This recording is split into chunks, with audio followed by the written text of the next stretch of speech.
ನಮಸ್ತೆ.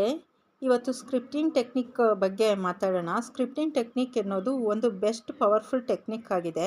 Scripting technique ಮಾಡೋದಕ್ಕೆ ಬೇಕಾಗಿರೋದು ಒಂದು ಬುಕ್ಕು ಮತ್ತು ಪೆನ್ನು. ಪೆನ್ ಯಾವ ಕಲರ್ ಆಗಿದ್ರೂ ಪರವಾಗಿಲ್ಲ, ಬುಕ್ ಯಾವುದಾದ್ರೂ ಪರವಾಗಿಲ್ಲ, ಆದರೆ ಅದರಲ್ಲಿ ಏನು ಬರೆದಿರಬಾರ್ದು. ಸ್ಕ್ರಿಪ್ಟಿಂಗ್ ಟೆಕ್ನಿಕ್ ಬರೆಯೋದಕ್ಕೆ ಮೊದಲು ನಾವು ಏನಕ್ಕೆ ಬರಿತಿದ್ದೀವಿ, ನಮ್ಮ ಗೋಲ್ ಏನು ಎಂದು ಡಿಸೈಡ್ ಮಾಡ್ಕೋಬೇಕು. ಈಗ ನಮ್ಮ ಗೋಲ್ ಬಂದು ಒಂದು ಡ್ರೀಮ್ ಜಾಬ್ ಆಗಿರ್ಬೋದು, ಕಾರ್ ಆಗಿರ್ಬೋದು, ಮನೆ ಆಗಿರ್ಬೋದು, ಇಲ್ಲ ಬ್ಯೂಟಿ ಬಗ್ಗೆ ಆಗಿರ್ಬೋದು, ಅದು ಏನೇ ಆಗಿರಲಿ, ಬಟ್ ಅದು ಪ್ರೆಸೆಂಟ್ ಟೆನ್ಸಲ್ಲಿ ಬರೀಬೇಕಾಗುತ್ತೆ.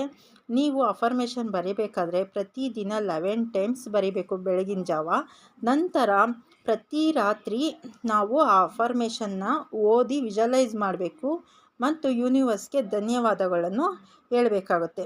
ಇವತ್ತು ಮನೆ ಬಗ್ಗೆ ಅಫರ್ಮೇಷನ್ ಬರೆದಿರ್ತೀರಾ, ನಾಳೆ ಆರೋಗ್ಯದ ಬಗ್ಗೆ ಬರೀತೀರಾ, ನಾಡಿದ್ದು ಬ್ಯೂಟಿ ಬಗ್ಗೆ ಬರೀತೀರಾ. ಈಗ ನಾವು ಮನುಷ್ಯರು ನಮ್ಗೆ ಒಂದೇ ಥರ ಆಸೆ ಇರಲ್ಲ ಅಲ್ವಾ, ನಮಗೆ 108 ಆಸೆಗಳಿರುತ್ತೆ.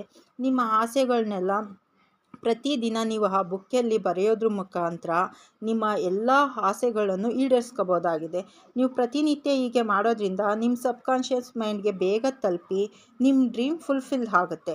ಈ ಟೆಕ್ನಿಕ್ 100% ವರ್ಕ್ ಆಗುತ್ತೆ. ನೀವು ಟ್ರೈ ಮಾಡಿ ಎಂದು ಹೇಳುತ್ತಾ ಎಲ್ಲರಿಗೂ ಧನ್ಯವಾದಗಳು.